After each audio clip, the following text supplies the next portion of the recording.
कुख्यात कहें, छलावा कहें, भुलावा कहें, हौसी कहें, वर्षी कहें, भयावह दरिंदा कहें, फरार परिंदा कहें, ये सारे विशेषण यदि सटीक बैठते हैं किसी एक अपराधी पे, उस अपराधी का नाम है चीमाराम पुत्र जेराराम, उम्र 30 साल, निवासी चौटन बाड़मेर, जो पिछले 15 वर्षों से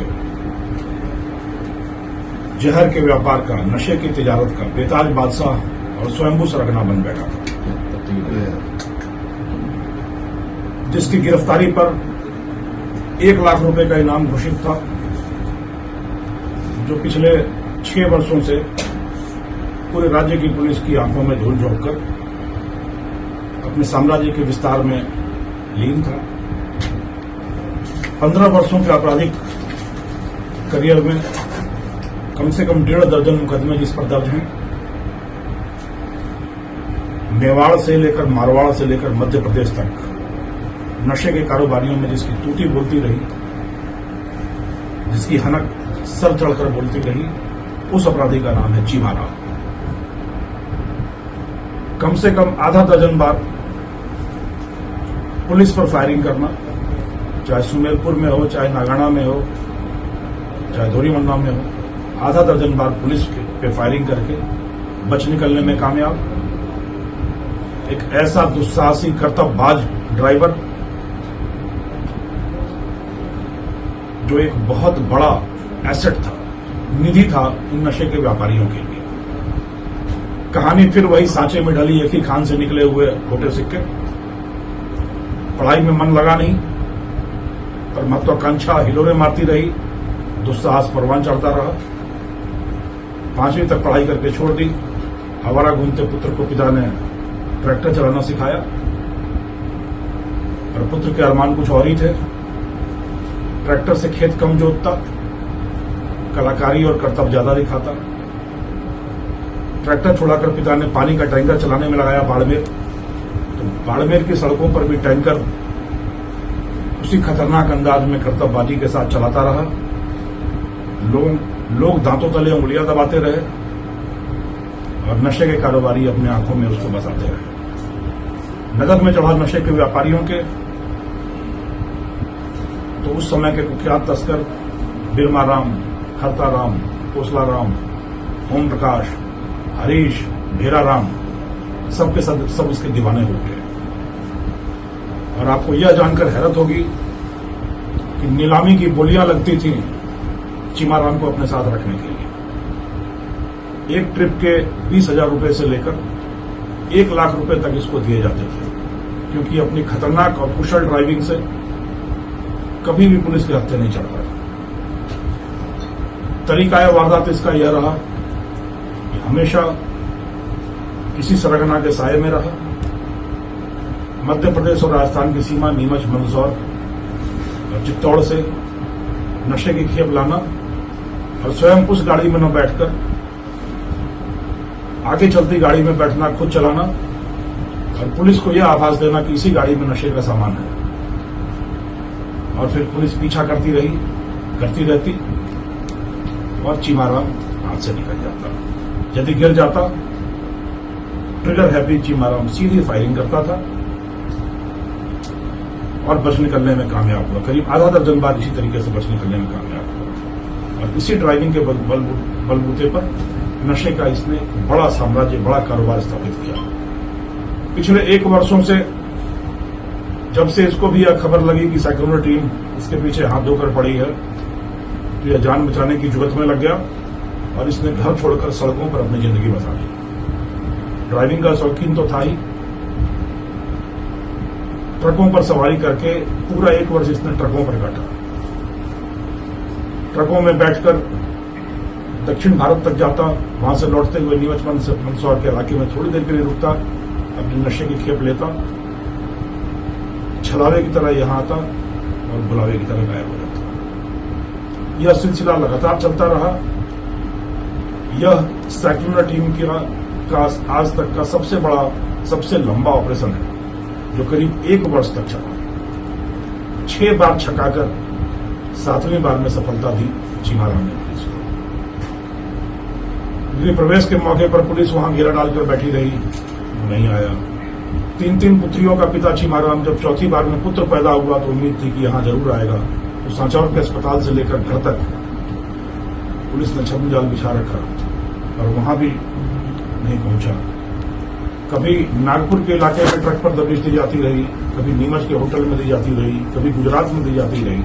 6 बार प्रयास हुआ और 6 बार यह बच निकलने में कामयाब हो गया। पकड़ने के लिए जब पटकथा बुनी गई तो हुआ कि यह सीधा सीधा तो पुलिस की पकड़ में आना संभव नहीं लगता, तो दूसरे छोर से कोशिशें शुरू हुई। नीमच मंदसौर क्षेत्र के काफी कुख्यात आपूर्तिकर्ता सप्लायर, जो कि बहुत बड़ा इनामी बदमाश है, उससे सूत्र जुड़े थे चीमाराम के और उससे संपर्क करके ही पल भर में खेप लिया करता और लेकर चला आया करता था। और जिस तरीके से ना मोबाइल ना ही कोई फोन रखता था चीमाराम, उसी तरीके से इसका सप्लायर आपूर्तिकर्ता भी नहीं रखता था, पर गुर्गे के माध्यम से हमेशा संपर्क होता था। उस गुर्गे को अपने जाल में फंसाया सैकड़ों टीम ने। तकनीकी रूप से गुर्गे के फोन को, जिस फोन के माध्यम से आपूर्तिकर्ता तक संपर्क हुआ करता था, उस फोन को अपने तकनीकी जाल में फंसा हमने और फिर पल पल की कहानियां पुलिस तक आने लगी।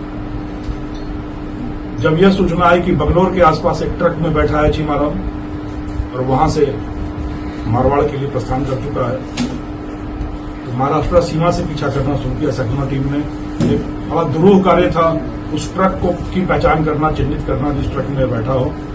मध्य प्रदेश की सीमा तक आते आते संदिग्ध ट्रक की पुष्टि होने लगी और अपने मुख्य आपूर्तिकर्ता, जिसका नाम मैं जानबूझकर गोपनीय रख रहा हूं, उस आपूर्तिकर्ता के गुर्गे से एक होटल में मिलना तय हुआ था।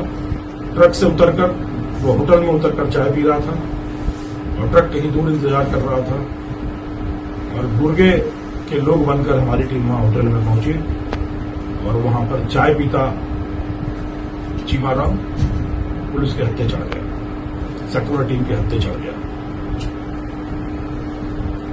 अजीब सी विडंबना रही। कई बार हम लोग क्रिकेट मैचों में देखते हैं कि एक छोर से विकेट गिरते रहे और दूसरे छोर पर एक खिलाड़ी अडिग बैठा रहा, टिका रहा। कुछ ऐसी ही कहानी, फिल्मी कहानी चीमाराम की रही। सात के सरगना बिरदाराम की सड़क दुर्घटना में मृत्यु हुई। खरताराम ने आत्महत्या कर ली। हरीश जाखड़ पुलिस मुठभेड़ में मारा गया। भेराराम, कोसलाराम मुठभेड़ में मारा गया। ओम प्रकाश जेल के हवाले हुआ। भेराराम जेल के सीटों के पीछे गया, पर अडिग, अटल, सजग, सतर्क, मुस्तैद चीमाराम पिछले 6 वर्षों से लगातार आजादी की हवा में चैन की सांसें लेता रहा और अपना साम्राज्य बदस्तूर बढ़ाता रहा। और जिस तरीके से जोधपुर रेंज में जनता ने और साइक्लोन की टीम ने इन अपराधियों के दांत खट्टे करना, इनका हौसला पस्त करना और इनको इनकी मंजिल तक पहुंचाने का दुरूह कार्य अपने कंधों पर लिया है, तो आप देख रहे हैं कि नशा विहान का आह्वान जनता के सर चढ़कर बोल रहा है और मदमर्दन का खौफ अपराधियों के जेल जाने के रास्ते पर रहा है। अंतिम रूप से संदेश जो हमारी मुहिम है, जो हम लोग कार्य कर रहे हैं, जो लोगों का आह्वान और समर्थन है, उसकी दिशा है मासूमों को मुक्त करो, मासूमों को मुक्त करो छद्म जाल के, मासूमों को मुक्त करो भ्रमजाल के छद्म शिकंजे से, मरुधर को आजाद करो और नशे के वहशी पंजे से। यह अभियान लगातार चल रहा है। यह 116वीं सफलता है दुर्दांत अपराधियों के दांत खट्टे करने की पटकथा की। 1 लाख रुपए का 6 साल से फरार 15 से ज्यादा मुकदमों में लिप्त रहा कुख्यात सरगना स्वयंभू बादशाह चीमाराम अब अपनी मंजिल जेल की सलाखों के पीछे है और मैं उम्मीद करता हूं कि इस बड़ी गिरफ्तारी के साथ साथ मादक द्रव्यों के इस कारोबार का एक महत्वपूर्ण स्तंभ गिरा सकने में, ढहा सकने में सेक्युलर टीम को, जोधपुर रेंज की पुलिस को एक बड़ी सफलता मिली है। और इसी के साथ हमारा नशा अभियान और मदमर्दन अभियान अपने चरम की ओर बढ़ रहा है। जिस तरीके से लोगों का समर्थन है, जिस तरीके से लोगों की जागृति है, चेतना है और पुलिस की कटिबद्धता है, संकल्प होकर पुलिस कार्य कर रही है, मैं उम्मीद करता हूं कि बहुत जल्दी हम लोग इस नशे के वैश्विक पर्चे से अपने मारवाड़ को, अपने राजस्थान की धरती को आजाद करके एक स्वच्छ, स्वस्थ, निर्मल वातावरण की स्थापना करके इस नशे के प्रदूषण से हमेशा के लिए मुक्त हो सके।